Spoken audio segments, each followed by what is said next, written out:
घाटे का सौदा नहीं। यहाँ पे एक चीज ये भी है कि पॉलिटिकल लीडर्स जिस तरह से एक फेस होता है, अगर हम 2024 की जब लोकसभा इलेक्शन हुए तो नॉर्थ से एक कैंडिडेट आता है और वो पुनः राजौरी में सीट निकाल देता है।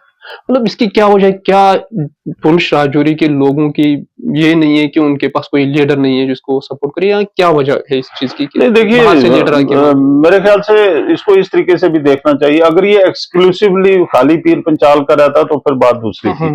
पीर पंचाल के मेरे ख्याल से कोई 7 लाख, 6.5 लाख, 7 लाख के आसपास वोट थे। 11 लाख से ज्यादा वादी कश्मीर के थे। डोमिनेंस तो फिर भी उस सिचुएशन में भी वादी कश्मीर की थी। साउथ कश्मीर तो सारा इस कॉन्स्टिट्यूंसी के साथ जुड़ा हुआ था, तो ये माइनॉरिटी में थे। लेकिन मेरे ख्याल में कश्मीर के लीडर ने साउथ कश्मीर में भी उसी कदर मकबूलियत के साथ वहां भी वोट लिए हैं। उनके वहां पे ये था ना, सपोर्ट बेस था उनको वहां पे, मतलब साउथ कश्मीर में उनके वहां 5-6 एमएलए जो हमने असेंबली, तो वही यहाँ भी वही था ना। यहाँ देखें, यहाँ 2 फैक्टर्स थे। यहाँ एडिड फैक्टर ये था कि मेरा सवाल है कि उन्होंने अपने लीडर को जो वहां उनके बीच में रहता है उसको मौका क्यों नहीं दिया? वो बारम्बार नहीं, वो तो नेशनल, देखिए वो तो देखना चाहिए था नेशनल कॉन्फ्रेंस को। फॉर एग्जांपल नेशनल कॉन्फ्रेंस ने कैंडिडेट वहां से लाया, उनको ये लगा, ये मैंने शुरू में कहा ना कि नेशनल कॉन्फ्रेंस ने हमेशा को पहाड़ी और गुजर की जंग को हवा दी है, और ये भी एक रीजन था कि उन्होंने उनकी चॉइस जो थी, अदरवाइज वो लोकल कोई यहां से बंदा भी ले सकते थे, पहाड़ी कम्युनिटी से में भी ले सकते थे। लेकिन उन्होंने अपने वो पॉलिटिकल इंटरेस्ट को देखा कि वादी कश्मीर, साउथ कश्मीर से जो नेशनल कॉन्फ्रेंस का अपना टिपिकल कार्डर है वो तो बेस रहेगा ही रहेगा, उसके साथ में उनको अजाफी ताकत मिलेगी इस कार्ड की वजह से, तो जिसके नतीजे में वो सक्सेसफुल होंगे, और उन्होंने वो कर लिया। अच्छा, आज भी ये कह रहे हैं कि जिस तरह से मैंने पहले का जो पॉलिटिकल एनालिस्ट है कि आज भी नेशनल कॉन्फ्रेंस की कुंजी जो है वो मियां अल्ताफ साहब के पास, जिस तरह से उनका फैक्टर है वहां पे पुनः राजौरी में खास तौर पर अगर हम देखें, तो क्या आपको लग रहा है उसकी कितनी अहमियत है इस रीजन में? मैं ये नहीं कहूंगा कि कुंजी उनके पास है या वो नेशनल कॉन्फ्रेंस की कुंजी है। मियां अल्ताफ साहब जिस घराने से हैं, जिस फैमिली से आते हैं, उनका एक अच्छा खासा असर रसूख समाजी एतबार से और बरादरियों के उस जाविये से देखा जाए तो मौजूद है, इसमें कोई शक नहीं है। लेकिन पॉलिटिकल डायनेमिक्स क्या होंगे, जैसे कि मैं ये आपसे गुजारिश कर रहा हूं कि अगर पीर पंचाल का नौजवान ये समझता है और उसके अंदर इतनी बसीरत आ जाती है, जब वो उसे ये महसूस होगा कि अगर हम एज एन एंटिटी, एक ज्योग्राफिकल मास एंटिटी पीर पंचाल को पॉलिटिकली रेलिवेंट करने के लिए अगर हमें यूनाइट होना है और जिसमें हमारी बका है, तो फिर ये तावीज बत्तियां तो उतनी नहीं चलेंगी ना, चलेंगी फिर भी, लेकिन उतनी नहीं चलेंगी। बाकी नेशनल कॉन्फ्रेंस में मियां अल्ताफ साहब का एक वजूद है, इसमें कोई दो। जिस तरह से हमने वहां रैलीज कवर की, चाहे असेंबली में या लोकसभा में, हमने देखा कि मियां साहब आते हैं, उनकी तकरीर लोग सुनते हैं, उसके बाद फारूक साहब आते हैं तो लोग उससे पहले ही चले जाते हैं, क्योंकि वहां पे जिस तरह से आपने कहा कि मतलब वो उनके जो उनका दर्जा है अपनी सोसाइटी के लिए, तो उस पे वो ज्यादा। क्या आपको लग रहा है, क्योंकि आप उस वहां से आते हैं जहां से आपकी अच्छी पहचान है, एक अच्छे सोच समझ है आपका, तो क्या आपको लग रहा है कि आज के दौर में पॉलिटिकल रेलेवेंस इस चीज की है? देखिए, वो उसमें कई एक फैक्टर्स थे। वो इलेक्शन कोई सिर्फ इस वजह से नहीं था कि एक जात बरादरी का, वहां पे देखना ये भी था कि मुकाबले में कौन कौन कैंडिडेट्स हैं। जो उनके मुकाबल कैंडिडेट थे वो भी मेरे ख्याल से कश्मीर से ही आते थे, ठीक है, और लेकिन उनका कोई वो शायद उतना कद काठ नहीं था सियासी एतबार से, तो वो भी एक बड़ा फैक्टर था जिसकी वजह से ना मैं मतलब इस खाली रिलेट करना चाहता हूँ इन चीजों से कि आज के दौर में उस पे पॉलिटिक्स के या उस चीज पे कहें मतलब वोट देना कि ये जो है हमारे मतलब पीर मुरीदी से जुड़े हुए। देखिए ये इसकी मैनिफेस्टेशंस डिफरेंट होती हैं। आप एक जगह खान साहब आप खुल के बात कीजिए, खुल के कर रहा हूं, इसकी मैनिफेस्टेशंस डिफरेंट है। मैनिफेस्टेशन इसलिए डिफरेंट है, कहीं ये पीरी मुरीदी की शक्ल में है, कहीं मजहब की शक्ल में आ जाती है, कहीं जात बरादरी की शक्ल में आ जाती है, कहीं ओबीसी है तो ओबीसी की उस लाइन में बह जाते हैं लोग, कहीं कोई शेड्यूल कास्ट है तो शेड्यूल कास्ट के उसमें चल निकलते हैं। तो ये डिपेंड करता है एक से जो आप इसको हमेशा के लिए कोई आप जिसको स्ट्रेट जैकेट फार्मूला नहीं समझ सकते। ये एक सिचुएशन थी, 2023 का या 24 का इलेक्शन था, दैट्स ओवर नाउ। ठीक। अगले इलेक्शन में क्या इसके डायनेमिक्स होंगे ना जिस वो तरह से डिफरेंट है। बिल्कुल जैसे आपने हाँ। इस इलेक्शन की जिस तरह से हमने देखा जुल्फकार साहब एक तरफ से जाहिद साहब थे, एक ही घराने के दोनों थे, लेकिन जिस तरफ मियां साहब का सपोर्ट गया मतलब उसी तरफ से बाहर देखिए मैं नहीं समझता हूँ कि मियां साहब की सपोर्ट की वजह से इतना बड़ा डिफरेंस वहां हो गया। वहां उसके डिफरेंट फैक्टर्स थे, वरना जावेद जावेद जो एमएलए बने, क्या नाम है उनका, जावेद साहब और जुल्फकार साहब तो एक ही घर के है ना, बाप बेटा है, भांजा मामा, एक ही रिश्ता, क्या रिश्ता है। लेकिन हो सकता है उसमें कुछ जुल्फकार साहब का वो जो कोई एंटी इनकम्बेंसी रहा हो, कुछ ना कुछ चीजें होंगी, होती हैं, बहुत सारी चीजें हो जाती हैं पॉलिटिक्स में। और आप ये भी नहीं कह सकते हैं कि फॉर ग्रांटेड हो गया, ये for all times to come ये हो गया, ऐसा भी नहीं है। हो सकता है अगले इलेक्शन में आपको इसका बिल्कुल रिवर्स नजर आए। नेशनल कॉन्फ्रेंस खुद की भी तो एक हैसियत है, उसका एक वजूद है, एक पुरानी जमात है। तो ये इस तरह के कई एक फैक्टर्स हैं। आप हमेशा पीर पंचाल की पॉलिटिक्स को ये मान के चलिए कि आप कोई स्ट्रेट जैकेट फार्मूला यहां फिट नहीं कर सकते, और कोई इसमें हमेशा के लिए एक फार्मूला जो है वो चल नहीं सकता है। ये हर इलेक्शन के डायनेमिक्स जो है अलग अलग होते हैं, चेंज हो जाते हैं। ऐसे ऐसे लोग, आपने राजौरी कॉन्स्टिट्यूंसी आपके सामने एक मिसाल नहीं, एक नॉन एंटिटी जिसका कोई कंट्रीब्यूशन नहीं है पॉलिटिकली, बट सिचुएशन ऐसी बनी कि ही मेड इट। अच्छा, अगर हम देखें तो बॉर्डर से सटा हुआ एरिया है, तो मतलब आपका विजन क्या है वहां पे, कैसे स्टार्टअप वहां पे शुरू होंगी या कैसे इंडस्ट्रीज वहां पे, किस तरह की चीजें वहां पे हो सकती हैं? देखिए, मेरा जो व्यू है उस रीजन के लिए, हम एक लैंड लॉक्ड एरिया है। 1947 से पहले हमारे तमाम सोशल, पॉलिटिकल, कल्चरल, एजुकेशनल सारे रवाबत रिलेशन जो है वो हुआ करते थे जेलम के साथ, मीरपुर के साथ, पिशावर के साथ, रावलपिंडी के साथ, लाहौर के साथ। हमारी फैमिली में, हमारे घरों में हमारे अजदाद जो हैं जिन्होंने तालीम हासिल की, किसी ने ग्रेजुएशन की, किसी ने कुछ किया, वो पंजाब यूनिवर्सिटी से किया, पिशावर से किया, इस तरीके से वो सारा एक डेड एंड बन गया। और इस वक्त हम बिल्कुल डेड एंड के ऊपर है। इंडस्ट्री का पोटेंशियल तो आपको पता है वहां क्या हो सकता है। वहां कुछ एरियाज हैं जिनमें काम करने की जरूरत है। फर्स्ट ऑफ ऑल तो हमें इंफ्रास्ट्रक्चर को दुरुस्त करने की जरूरत है, जो बुनियाद है।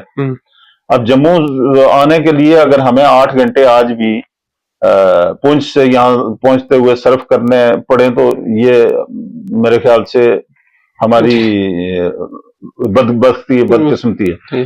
अच्छा, फिर जो हमारे पास एजुकेशनल इंस्टीट्यूशंस हैं उनको प्रिजर्व करने की, उनको स्ट्रेंथन करने की जरूरत है। उनमें जो आज के तकाजों के हम आहंग जो भी कोर्सेज हैं या जो एजुकेशनल सिस्टम या सेटअप की जरूरत है, हमें उसको स्ट्रेंथन और इस्टेब्लिश करना है। मेडिकल फील्ड में हम बहुत पीछे हैं। छोटी छोटी बीमारियों के इलाज के लिए हमारे लोगों को जम्मू या कश्मीर के लिए दौड़ना पड़ता है। तो ये बुनियादी चीजें, इनके ऊपर फोकस करने की जरूरत है, सबसे पहली बात यह है। और उस जाविये से अगर आप देखें इंडस्ट्रियल कोई इस तरह का रेवोल्यूशन, तो वो पूरी UT of Jammu and Kashmir मजमूई तौर पर भी मेरे ख्याल से वो उस पैमाने पे उस नक्शे पे कहीं एग्जिस्ट नहीं करती है।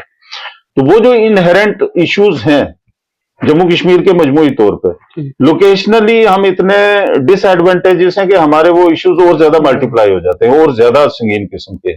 तो वो मेरे ख्याल से हमारे लिए स्टेप 2 होगा। हम तो इस वक्त स्टेप 1 में जूझ रहे हैं कि जो बेसिक कम्युनिटीज हैं हमें उनको हमें इन प्लेस करने के लिए, उनको मुहैया करने के लिए लोगों को हमें फिलहाल उसके ऊपर फोकस करना है। और बाकी एक चीज जो मैं ऑब्जर्व कर रहा हूं पिछले कुछ अरसा से, एजुकेशन की फील्ड में खासकर, एक जमाना ये होता था जब ये इंफॉर्मेशन टेक्नोलॉजी नहीं थी, तो दूर पहाड़ से बच्चे को बस्ता अपने कंधे पे उठा के 8 मील सफर करना पड़ता था और किताब खोलता था, 1 घंटे के बाद उसको वापस का सफर, वापसी का शुरू करना था। आज सिचुएशन बदल गई है। आज वो पहाड़ के ऊपर बैठा हुआ बच्चा भी जो है ना, वो भी इंफॉर्मेशन टेक्नोलॉजी का उतना ही फायदा उठा सकता है जितना कोई किसी बड़े शहर में बैठा हुआ। ये गैप जो है मुझे लगता है बहुत जल्द ये फिल हो जाएगा और बड़ी तेजी से हो रहा है। और पोटेंशियल है हमारे नौजवानों में, हमारे बच्चों में, इंटेलेक्चुअली वो किसी से कम नहीं है, किसी दूसरे रीजन से पीछे नहीं है। अलबत्ता ये है कि ये जो बेसिक चीजें हैं जिस वक्त वो उनको मुहैया होंगी और एक एनकरेजमेंट का सा माहौल, तो मुझे यकीन है कि हम इस पे चल निकलेंगे।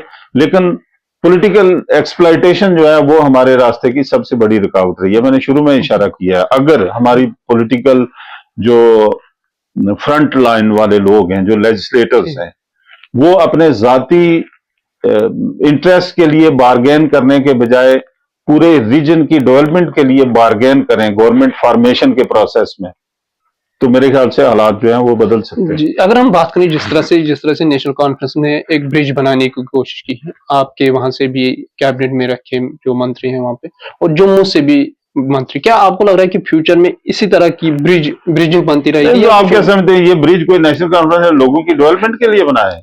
फिर भी एक ना, वो सिर्फ उन्होंने देखा है कि ये किस कम्युनिटी को हमने रिप्रेजेंटेशन देनी है। मैं आपको मिसाल देता हूँ, आपने पूंछ राजौरी में दो बड़ी कम्युनिटीज हैं, पहाड़ी और गुजर।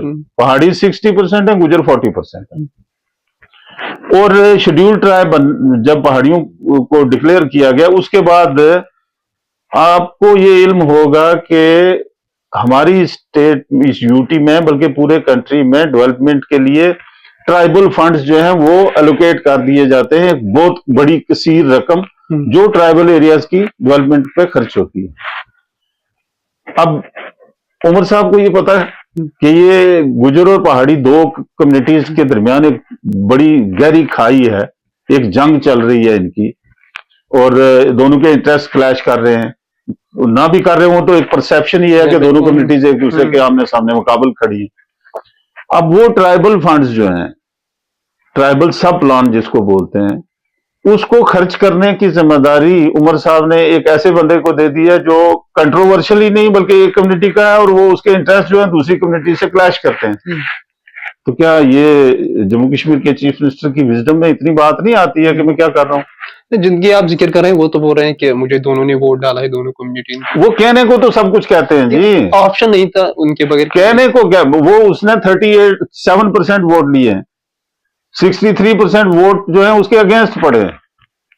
वो तो तब होता ना कि तो 37% वोट लेके भी बंदा क्लेम करे कि मैंने मेजॉरिटी कम्युनिटी के वोट भी मैंने लिए हैं, कि ऑप्शन नहीं थे। वो तो आप समझते हैं वहां, वो तो जो बाकी का 63% वोट था वो सारा डिवाइड हो गया 3 जगहों पर, 4 जगहों। आपकी नजर में उमर साहब को किनको फिर बनाना था? क्यों नहीं, उनको एक किसी इंडिपेंडेंट आदमी को बना दो, वो तो ये जम्मू वाले को बना लेना था, वो कश्मीर वाले को किसी को बना लेना था एटलीस्ट। तो ये तो मैसेज नहीं जाता ना, ट्राइबल डिपार्टमेंट उनको नहीं देना। ट्राइबल मतलब ये तो एक सीधी सी बात है ना कि आप एक कम्युनिटी को अपीज कर रहे हैं। आप ये इस सवाल के जवाब में मैं आपसे ये कह रहा हूं कि जब आप कह रहे हैं कि उमर साहब ने सब ब्रिज बना दिए, ये ब्रिज नहीं बनाए, ये पॉलिटिकल इंटरेस्ट को प्रोटेक्ट करने के लिए, एक पर्टिकुलर कम्युनिटी को ऑन करने के लिए और वो मैसेज कन्वे करने के लिए इस तरह के क्रूशियल डिसीजन जो हैं उनमें तो इंसाफ का तो तकाजा ये था कि उनको ये समझना चाहिए था कि यहां तो ये कंट्रोवर्सी ऑलरेडी चल रही है,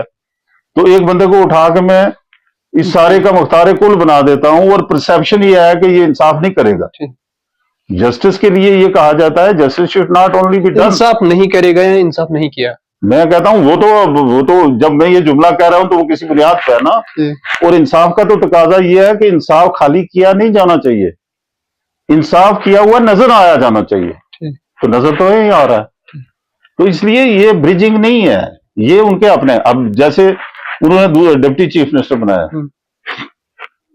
मैं नहीं किसी की कॉम्पिटेंस पे, इंटेग्रिटी पे या किसी की अहमियत या हैसियत पे उंगुश्त नमाई नहीं कर रहा हूं, बट आप भी समझ सकते हैं वो ब्रिज बनाने के लिए तो नहीं है ना। तो इसलिए मेरे ख्याल से ये जो रीजन है वो किस लिए, फिर हम आपसे भी समझेंगे कि ये वो रविंद्र रैना साहब अक्सर बता देते हैं, मैं उसमें नहीं फिर भी ना, आपका एक नजरिया है। नहीं, मैं कहता हूं कि उनके पास तो हो सकता है, और ये कोई परपीचुअल नहीं है, for all times to come नहीं है। नोबडी नोज के 10 दिन में, 1 महीने में उमर साहब को कोई दोबारा से अपने फैसले पे गौर करना पड़े। और ये अच्छा, अगर मेरी बात हो, बीजेपी से जितने भी है वो ऑप्टिमिस्टिक है इसके कि शायद सरकार चलेगी नहीं, या अब चलने नहीं। मैं तो एटलीस्ट मैं तो ये सोचता भी नहीं हूं, और मेरे पास कोई जवाब ही नहीं है ये ख्वाहिश रखने का कि ये गवर्नमेंट नहीं चलनी चाहिए। लोगों ने इनको मैंडेट दिया है, इनको काम करना चाहिए। अलबत्ता जिस तरीके से ये काम करते हैं, हर छोटी बड़ी चीज के लिए ये दुहाई देना शुरू कर देते हैं जी ड्यूल पावर सिस्टम है। भाई जो ड्यूल पावर सिस्टम को रखो एक तरफ, आपके जो इख्तियार में आप वो क्या डिलीवर कर पा रहे थे? आपने जो पॉलिटिकल कमिटमेंट्स किए हैं लोगों में, इलेक्शन मैनिफेस्टो में जो छोटे छोटे वादे किए थे वो आपने पूरे किए। मैं 2 दिन पहले देख रहा था ये नौजवानों का जो एज रिलैक्सेशन का इशू, मेरे पास भी यहाँ एक बड़ी तादाद में नौजवान आए, कहने लगे जनाब हमारी हम मदद कीजिए। मैंने कहा लेफ्टिनेंट गवर्नर साहब इस इशू को इनिशिएट नहीं कर सकते, अप्रूवल के लिए उनके पास जा सकता है, आप इनिशिएट करवाइए तो अप्रूवल के स्टेज पे हम भी हो सकता है इंटरवीन करेंगे। आपको लग रहा है इसमें थोड़ी पॉलिटिक्स हुई इस चीज में, ये रिलेक्शन के मैं कहता हूँ politics on the face of it. Governor साहब ने ये कहा कि 2 तारीख को इन्होंने फाइल भेजी, और मैंने 2 तारीख को ही इनसे पूछा कि 7 को अगर एग्जाम शुरू होना है तो आप ये 2 तारीख को मुझे भेज रहे हो, तो क्या ये 5 दिन में हम इस प्रोसेस को वो कर पाएंगे? बीजेपी वाले गवर्नर साहब की तरफ डिक्लाइन क्यों दिखा रहे हैं, ज्यादा बनस्बत के उमर साहब को ज्यादातर इसको इस चीज का तनकीद बनाते हैं? गलती तो दोनों साइड से हुई ना। मैं कहता हूँ देखें हो सकती चीजें बेटर हो सकती थी। नहीं, अगर चीफ मिनिस्टर साहब ने इसको 2 तारीख को ये फाइल भेजने से पहले, ये इशू तो उनके पास बहुत दिनों से पेंडिंग था और उनको ये भी पता था पब्लिक सर्विस कमीशन का शेड्यूल क्या है एग्जाम का, तो क्या उनको नहीं चाहिए था कि इन टाइम इसको इनिशिएट करें, और इनिशिएट करके तो फिर अगर कहीं रुकावट लगती तो फिर तो हम तो गवर्नर साहब पे भी तनकीद होती इसमें। तो ये अब तो उस दफ्तर का भी नाम बदल दिया गया, राजभवन के बजाय वो लोक भवन है, तो लोगों को तो हक होता है। कल मैं सबसे पहले गवर्नर साहब से ये सवाल पूछता कि आपने ये क्यों किया बच्चों के इंटरेस्ट, लेकिन ये इन्होंने खुद गवर्नमेंट ने कब फाइल भेजी। अब मिल रहा है आपका कुछ फायदा ST2 से? क्यों नहीं, क्यों नहीं। देखें मैं बताऊं आपको, मैं आज भी घर में ही अपने किसी बच्चों से बात कर रहा था कि सबसे बड़ा फायदा यह है कि हमारे बच्चे किसी एग्जाम के लिए फॉर्म भरने से भी कतराना शुरू हो जाते थे। वो सोचते थे कि ये तो रिजर्वेशन वाले खा जाएंगे, वो खा जाएगा, श्रीनगर वाला खा जाएगा, जम्मू वाला खा जाएगा, मुझे तो कुछ मिलना नहीं है, मैं क्यों सर खपाई करूं, मैं क्यों पढ़ाई क्यों करूं, आंखों का खून क्यों जलाऊं वगैरह।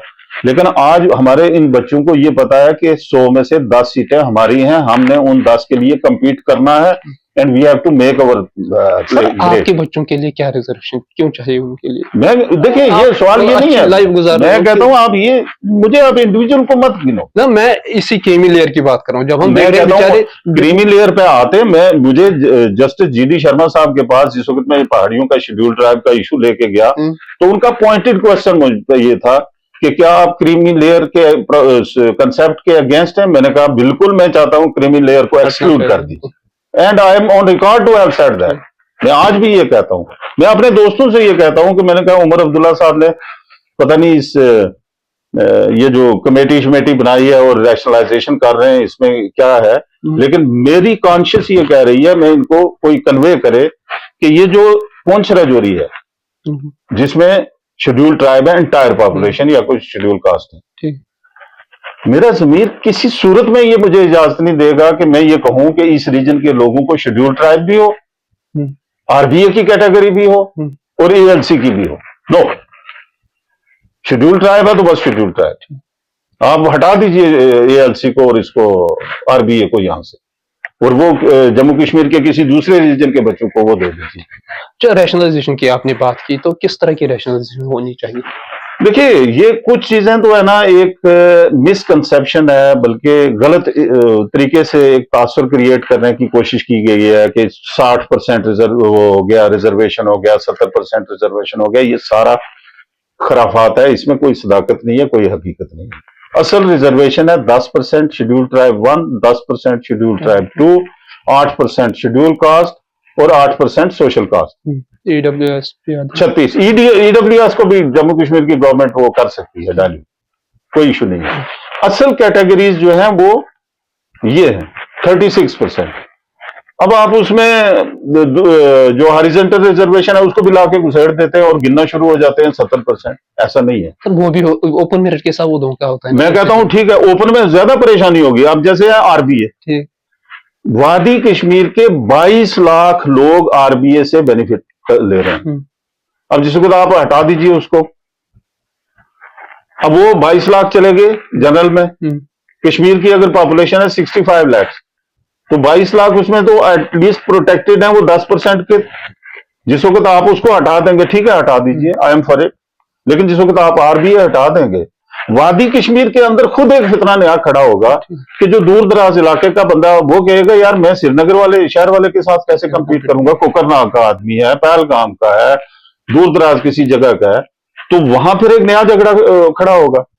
तो वहां पे भी आपने चीजों को रैशनलाइज करना है। सोल्यूशन क्या है इस चीज का? इसका देखें, जिस तरीके से इस सारे इशू को गलत तरीके से प्रोजेक्ट किया गया है, अब ये हमारी बात बहुत लंबी हो जाएगी, फिर मौका मिला हम इसको एक्सक्लूसिवली इस पर बात करेंगे, लेकिन ये इतना गंभीर नहीं है जितना इसको कुछ ये लड़कों ने वो बयान दे दे के, कोई एक पीडीपी की तरफ से और एक फिर वो पार्लियामेंट मेंबर इसके नेशनल कॉन्फ्रेंस के, उन्होंने ये जिस तरीके से इसको इतना कॉम्प्लिकेट कर दिया। क्या दिन बात करेंगे, प्रेडिक्शन किस तरह से करते हैं आप? जिस तरह से आपने कहा कि पॉलिटिकल पंडितों के हवाले से आपने बात, लेकिन अपनी प्रेडिक्शन क्या है आपके? ये पॉलिटिकल पंडित अब बाद में आए हैं, मैं आपको बताऊं कुछ बुनियादी चीजें हैं। पीर पंचाल का लफ्ज कभी जम्मू कश्मीर में सुनने में नहीं आता था, ये सिर्फ हुआ करता था twin border district of Poonch Rajouri. आप कोई अखबार उठा के देखो जो मर्जी। मैं 2007 में मेंबर बना लेजिस्लेटिव काउंसिल का। शफीक मीर साहब जर्नलिस्ट थे और रहमतुल्लाह रोनियाल जर्नलिस्ट, ये दो थे। ये शफीक साहब आर्टिकल्स लिखा करते थे और रोनियाल साहब जो है वो कवरेज किया करते थे। रोनियाल साहब गवाह हैं इस बात के कि मैंने एक से ज्यादा मर्तबा उनसे ये गुजारिश की कि रोनियाल साहब खुदा के लिए, जैसे आप इस चनाब रीजन की बात करते हैं, इसी तरह हमारे रीजन को आप ये जो पुंछ राजौरी सरहदी अजला लिखते हो, खुदा के लिए ये मत लिखा करो, इसको आप पीर पंचाल लिखा करो, ठीक। तो पीर पंचाल का कंसेप्ट ये कोई आज ये जो पॉलिटिकल पंडित जिनका आप तस्करा कर रहे हैं वो नहीं है, ये हमारे दिमाग के बहुत उसमें गहरे तरीके से उसमें समाया हुआ था। ये मेरा व्यू रहा है कंसिस्टेंट कि पीर पंचाल के लोग ये जम्मू कश्मीर के स्टेक होल्डर्स हैं। मैंने गवर्नमेंट ऑफ इंडिया को बशमूल होम मिनिस्टर ऑफ इंडिया को ये बार बार ये कहा, एक बार नहीं कई बार ये कहा है कि आप हमें जम्मू कश्मीर की पॉलिटिक्स में कश्मीर की पॉलिटिक्स या जम्मू की पॉलिटिक्स के प्रिज्म से मत देखिए। हम एक अलग हैसियत के लोग हैं, हमारी अपनी एक शनाख्त और पहचान है, हमें एक स्टेक होल्डर के साथ की तरह हमसे आप बात कीजिए। और ये तो मेरी सोच का महवर ही यही है कि हम ये जो रीजन है, चाहे उसमें गुजर हो या पहाड़ी हो, इनकी एक हैसियत है जो 47 में लगभग खत्म हो गई थी, क्योंकि 3/4 बल्कि उससे भी ज्यादा तादाद हमारे लोगों की पीओके, जिसको इन्होंने ही बनवाया, ये नेशनल कॉन्फ्रेंस की क़यादत में पीओके क्रिएट करने वाले पंडित नेहरू और शेख अब्दुल्ला साहब थे, और इनको मदद की जनरल हीरा लाल अटल ने, जो उस वक्त यहाँ के इंचार्ज थे। तो इन्होंने उन लोगों की कहानी है, वो कहानी है। तो मेरी तो पॉलिटिक्स बल्कि पॉलिटिकल सोच की बुनियाद ही यही है कि इस रीजन को प्रमोट होना है, और वक्त आ गया है। अब जो रवायती एफिलिएशन पीर पंचाल के लोगों को थी जम्मू के साथ या वादी कश्मीर के साथ, उस सोच में बहुत बड़ा बदलाव आना शुरू हो गया। और मैं नौजवानों से यही बार बार कहता हूं कि आप अपने वजूद को पहचानिए, आप दूसरे का आलाकार मत बनिए। अगर आपको इस कंट्री में ग्रो करना है, इस जम्मू कश्मीर यूटी में ग्रो करना है, स्टेट बनती है कल उसमें ग्रो करना है, तो आपको किसी की स्टेपनी नहीं बनना है, अपना वजूद कायम करना है। और मैं जो देख रहा हूं ये वजूद कायम होगा, ये एक सॉलिड रीजन होगा, और ये किंग मेकर्स की धरती होगी। जम्मू कश्मीर में कोई गवर्नमेंट पीर पंचाल के लोगों की मर्जी के बगैर नहीं बने। अच्छा, एक नोट इस पे भी जानना चाहूंगा लास्ट में 2 मिनट के लिए। जिस तरह से आज मियां अल्ताफ गुजर बकरवालों की आवाज पार्लियामेंट में उठाते हैं, उस चीज से आप सेटिस्फाइड? बिल्कुल, मैंने तो उनको सुना नहीं कि किसी जगह उठाई है। अगर उठाते हैं तो ये उनका फरीजा है, उनको उठानी चाहिए, उनको सबकी बात करनी चाहिए, और गुजर बकरवाल कम्युनिटी की खास तौर से इसलिए करनी चाहिए कि इसमें कोई शक नहीं कि 30 साल से गुजर भाइयों को शेड्यूल्ड ट्राइब का स्टेटस मिला है, लेकिन आज तक भी वो उससे पूरी तरह से मुस्तफीद नहीं हो पाए। आज भी वो मार्जिनलाइज्ड कम्युनिटी में से एक कम्युनिटी है, और मियां साहब अगर उसकी बात करते हैं तो मियां साहब को मुबारक हो। मैं कहूंगा कि और ज्यादा शिद्दत के साथ और ज्यादा ताकत के साथ आवाज में और आप हिम्मत पैदा करके मतलब आवाज को बुलंद करके बात करनी चाहिए गुजर। बहुत बहुत शुक्रिया, ये थे हमारे साथ मुर्तजा खान साहब। और इनसे मजीद जिस तरह से इन्होंने रिजर्वेशन पे बात की उस पर हम किसी और दिन बात करेंगे। और साथ ही साथ जिस तरह से उन्होंने कहा कि जो POK बना वो नेशनल कॉन्फ्रेंस की वजह से, मैं उस पर भी हम किसी दिन डिटेल से बात करेंगे। आप देख रहे थे प्राइम पोस्ट पॉडकास्ट। बहुत शुक्रिया।